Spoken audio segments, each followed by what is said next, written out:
Good morning to all of you. Again myself Megha Soni. और आज के वीडियो में हम बात करेंगे एड्रिनल ग्लैंड की। ठीक है, कल हमने बात की थी अग्नाशय की, आज हम बात करेंगे एड्रिनल ग्लैंड की। ठीक है, जो कि क्या है, एक प्रकार की अंतःस्रावी ग्रंथि है ना, एंडोक्राइन ग्लैंड है। अब हम बात करते हैं एड्रिनल ग्लैंड, जिसको क्या कहा जाता है, अधिवृक्क ग्रंथि कहा जाता है।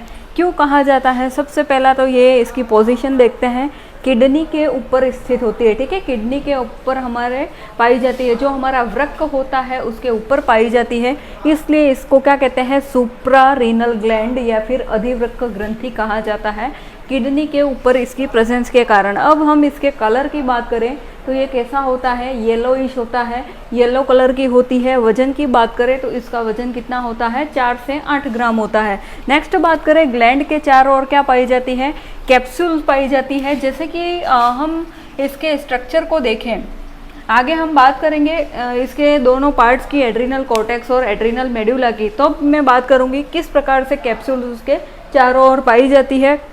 इसकी उत्पत्ति देखें तो इसकी उत्पत्ति कैसी होती है, एक्टो मीजोडर्मल, मतलब कि एक्टोडर्म और मीजोडर्म से बनी हुई होती है ये पूरी ग्रंथि। इसके 2 भाग होते हैं। यहाँ पे हम देखें, एड्रिनल ग्लैंड जो है वो 2 पार्ट से मिलकर बनी हुई होती है, एड्रिनल कॉर्टेक्स और एड्रिनल मेडुला। ठीक है, एड्रिनल कॉर्टेक्स जो कि कैसा पार्ट है, आउटर पार्ट होता है, और एड्रिनल मेडुला जो है वो कैसा भाग होता है, इनर भाग होता है। ठीक है, बाह्य जो भाग होता है उसको कहते हैं एड्रिनल कॉर्टेक्स, और आंतरिक जो भाग होता है उसको हम कहते हैं एड्रिनल मेडुला। ठीक है, अब एड्रिनल कॉर्टेक्स जो है उसकी उत्पत्ति किसके द्वारा होती है, मीजोडर्म के द्वारा होती है, मध्य चर्म के द्वारा होती है। और एड्रिनल मेडुला की उत्पत्ति जो है वो किसके द्वारा होती है, बाह्य चर्म या एक्टोडर्म के द्वारा होती है। लगभग ये पूरी ग्लैंड का 80% जो पार्ट है वो किसके द्वारा बना हुआ होता है, एड्रिनल कॉर्टेक्स के द्वारा। ठीक है, एड्रिनल कॉर्टेक्स जो है वो अधिवृक्क ग्रंथि का 80% भाग बनाती है, जबकि एड्रिनल मेडुला जो है वो क्या करता है, 10 से 20% भाग को बनाता है। नेक्स्ट, अब हम यहाँ पे बात करें कि एड्रिनल कॉर्टेक्स और एड्रिनल मेडुला के जो स्ट्रक्चर की बात करें तो सबसे पहला हम यहाँ देखते हैं कि एड्रिनल कॉर्टेक्स जो है, ठीक है, कॉर्टेक्स वाला जो भाग है वो कैसा होता है, बाह्य प्रकार का होता है, और उसके द्वारा स्रावित होने वाला हार्मोन कौन सा है, कॉर्टिकोइड्स हार्मोन या कॉर्टिकोस्टेरॉइड हार्मोन कहते हैं इसे। ठीक है, और इसका नेचर कैसा होता है, स्टेरॉइड प्रकार का होता है।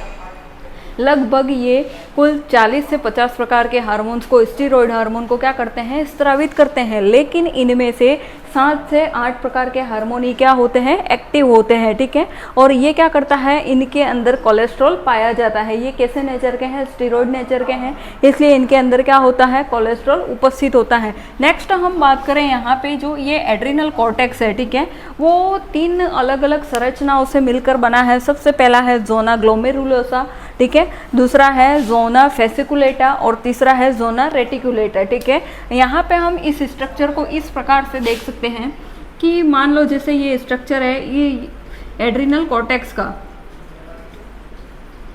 तो सबसे बाहरी जो परत होगी वो कौन सी है, जोना ग्लोमेरुलोसा। ठीक है, नेक्स्ट हम बात करें जो दूसरी परत है वो कौन सी होगी, जोना फेसिकुलेटा। थर्ड जो है वो कौन सी होगी, जोना रेटिकुलेटा।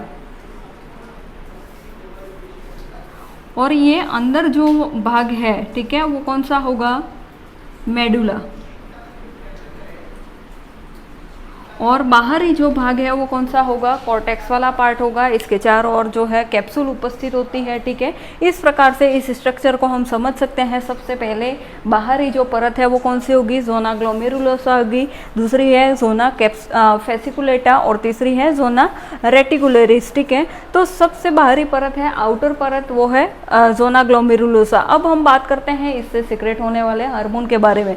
तो सबसे पहला इसके द्वारा मिनरेलोकॉर्टिकोइड हार्मोन जो है वो स्रावित होता है, और सबसे मेन जो मिनरेलोकॉर्टिकोइड है, ठीक है, इंपॉर्टेंट मिनरेलोकॉर्टिकोइड हार्मोन है वो कौन सा है, एल्डोस्टेरोन। और ये एल्डोस्टेरोन को क्या कहते हैं, सॉल्ट रिटेनिंग हार्मोन कहा जाता है। इसके बारे में हम आगे बात करेंगे, सॉल्ट रिटेनिंग हार्मोन, जिसको हिंदी में कहते हैं लवण प्रतिधारक हार्मोन। नेक्स्ट हम बात करें मिडल जो पार्ट होता है इसका, जोना फेसिकुलेटा। तो ये जोना फेसिकुलेटा जो है वो क्या करता है, इसका जो मेन हार्मोन है वो कौन सा है, ग्लूकोकॉर्टिकोइड्स। ठीक है, और ये जो हार्मोन सिक्रेट होता है उस कौन सा होता है, कार्टिसोल। मोस्ट इंपॉर्टेंट जो है इसके अंदर वो है कार्टिसोल हार्मोन। और तीसरा है जोना रेटिकुलेटा, जो कि इसका इनर भाग है, और इसके द्वारा जो सिक्रेट होने वाला हार्मोन है वो कौन से हैं, सेक्स कॉर्टिकॉइड्स। ठीक है, तो यहाँ पे सेक्स कॉर्टिकॉइड्स में भी सबसे पहला आ जाएगा DHEA, डाईहाइड्रो इपीएंड्रोस्टेरोन।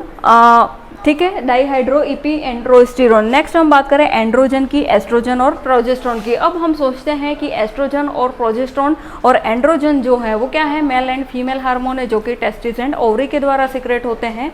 लेकिन इस पार्ट के द्वारा भी, एड्रिनल ग्रंथि के जोना रेटिकुलेटा पार्ट के द्वारा भी ये जो हार्मोन है वो कुछ कुछ मात्रा में क्या होते हैं, सिक्रेट होते हैं। तो यहाँ हमने देखा कि एड्रिनल ग्रंथि है जो दो भागों से मिली हुई है। कौन कौन सी, एड्रिनल कॉर्टेक्स और मेडुला। और हमने यहाँ पे बात की एड्रिनल कॉर्टेक्स की। अब हम बात करते हैं एड्रिनल मेडुला की। तो एड्रिनल मेडुला जो है वो किसके द्वारा कंट्रोल होता है, ये जो हमारा भाग है एड्रिनल मेडुला वाला पार्ट, वो सिनेप्टिक नर्वस सिस्टम जो है उसके द्वारा क्या होता है, कंट्रोल होता है। ठीक है, अनुकंपी तंत्रिका तंत्र के द्वारा।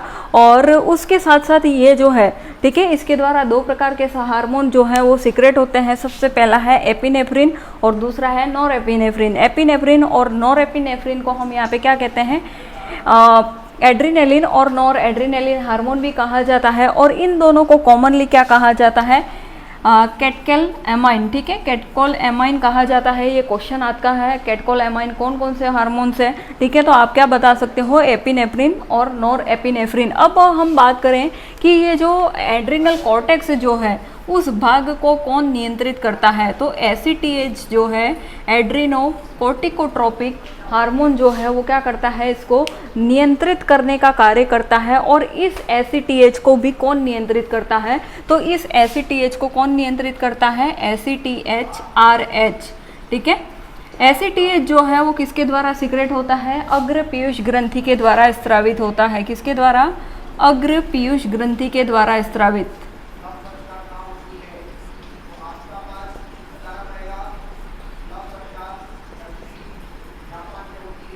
ठीक है, एड्रिनल कॉर्टिकोट्रोपिक हार्मोन जो है वो किसके द्वारा सिक्रेट होता है, पीयूष ग्रंथि के द्वारा। और ये जो ACTH को कंट्रोल करता है ACTH-RH। मतलब कि जब एड्रिनल ग्रंथि के अंदर या जो हार्मोन्स है उनकी कमी हो जाती है तो यहाँ पे ये ACTH जो है, ठीक है, मतलब कि हाइपोथैलेमस को क्या होता है, मैसेज पहुँचता है और हाइपोथैलेमस क्या करता है, ACTH-RH को रिलीज करता है। और जब ACTH-RH रिलीज होता है तो एड्रिनल ग्रंथि जो पीयूष ग्रंथि है उसको क्या होता है, वहाँ एक मैसेज पहुँचता है, जिससे फिर क्या होता है, ACTH जो है वो सिक्रेट होने लगता है। और वो कहाँ पे वो किसको प्रेरित करता है, एड्रिनल ग्रंथि को प्रेरित करता है हार्मोन को सिक्रेट करने के लिए। ठीक है, अब हम बात करेंगे यहाँ पे इसका जो एड्रिनल कॉर्टेक्स का जो फर्स्ट पार्ट है जोना ग्लोमेरुलोसा की, और उसके द्वारा सिक्रेट होने वाले हार्मोन की। नेक्स्ट अभी हम बात करेंगे ओके, तो जैसा अभी हमने एड्रिनल कॉर्टेक्स और मेडुला की बात की, और जिससे संपूर्ण जो एड्रिनल ग्लैंड होती है, ठीक है, अधिवृक्क ग्रंथि होती है, उसको हम 4S ग्रंथि भी कहते हैं या फिर 3F ग्लैंड भी कहा जाता है। क्यों कहा जाता है, यहाँ पे 4S का मतलब क्या है, शुगर, सॉल्ट, सेक्स और सोर्सेज ऑफ एनर्जी। और F का मतलब है फाइट, फियर और फ्लाइट। मतलब कि इन चारों का क्या करता है, ये रेगुलेट करने का काम करता है। इनको हमारी बॉडी के अंदर जो जो इनके फंक्शनिंग है, ठीक है, जिस प्रकार से उनकी उत्पत्ति होती है उन सबको क्या करता है, कंट्रोल करता है। फाइट के टाइम पे क्या होता है, जैसे हम कोई झगड़ा करते हैं या फिर फियर होता है, डर होता है, या भागने की अवस्था में भी ये जो हार्मोन है वो क्या होता है, हेल्पफुल होता है। ठीक है, अब हम बात करते हैं एड्रिनल कॉर्टेक्स की, और ये एड्रिनल कॉर्टेक्स का हम फर्स्ट पार्ट पढ़ रहे हैं, जोना ग्लोमेरुलोसा। ठीक है, और जोना ग्लोमेरुलोसा के द्वारा सिक्रेट होने वाला जो हार्मोन है वो कौन सा है, मिनरेलोकॉर्टिकॉइड्स।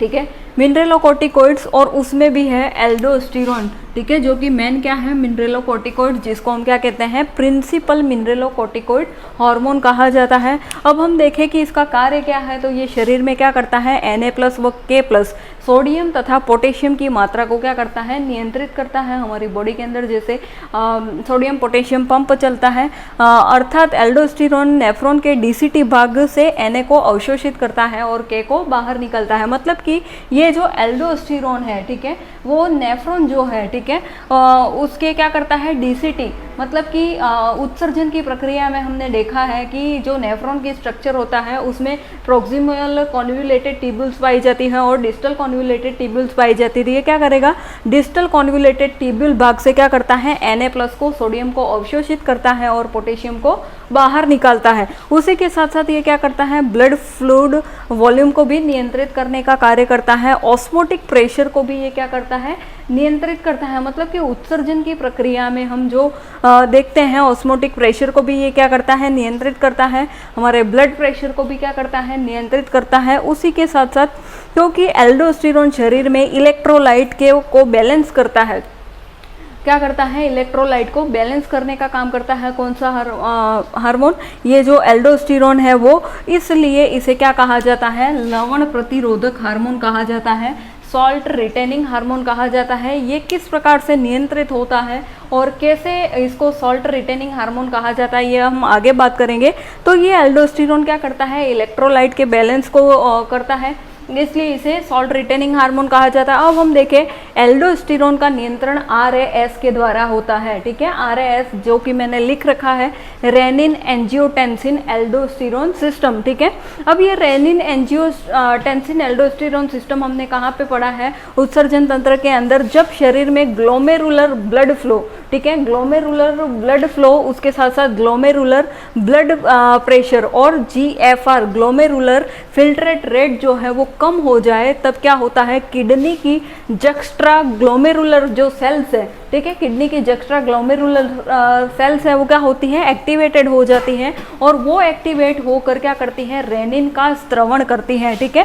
फिर से इस लाइन को हम रिपीट करते हैं। जब शरीर में glomerular blood flow, glomerular blood pressure तथा ग्लोमेरुलर फिल्ट्रेट रेट जो है वो कम हो जाती है, तब किडनी की जक्स्ट्रा ग्लोमेरुलर सेल्स जो है वो क्या होती हैं, एक्टिव हो जाती हैं और एक्टिव होने पर रेनिन का क्या होता है, स्त्रवण होता है। तो ये जो एंजियोटेंसिनोजन जो है, ठीक है, एंजियोटेंसिनोजन वो किस में कन्वर्ट हो जाएगा, एंजियोटेंसिन फर्स्ट के अंदर किसकी उपस्थिति में, रेनिन की उपस्थिति में, रेनिन की उपस्थिति में ये एंजियोटेंसिनोजन है वो एंजियोटेंसिन फर्स्ट में कन्वर्ट होगा और ये एंजियोटेंसिन फर्स्ट जो है वो एंजियोटेंसिन सेकंड में कन्वर्ट हो जाएगा। जब ये एंजियोटेंसिन सेकंड में कन्वर्ट होता है, इसको हम क्या कहते हैं, पावरफुल वेसो कॉन्ट्रैक्टर, ठीक है, पावरफुल वेसो कॉन्ट्रैक्टर कहा जाता है। क्यों कहा जाता है, क्योंकि ये वेसल्स के डायमीटर को क्या करता है, कम कर देता है, ठीक है, ब्लड वेसल्स की डायमीटर को कम करता है, जिससे क्या होगा,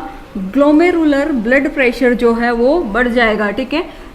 वेसल्स के डायमीटर कम होने पर यहाँ पे ब्लड प्रेशर जो है, ग्लोमेरुलर ब्लड प्रेशर जो है वो क्या होगा, बढ़ जाएगा। और उसी के साथ साथ जब ये एंजियोटेंसिन जो फर्स्ट है वो क्या करता है, एड्रिनल कॉर्टेक्स भाग को क्या करता है, प्रेरित करता है। किस लिए प्रेरित करता है, हार्मोन के स्त्रावण में, ठीक है, कौन सा हार्मोन के स्त्रावण में, एल्डोस्टेरोन हार्मोन के स्त्रावण को प्रेरित करता है।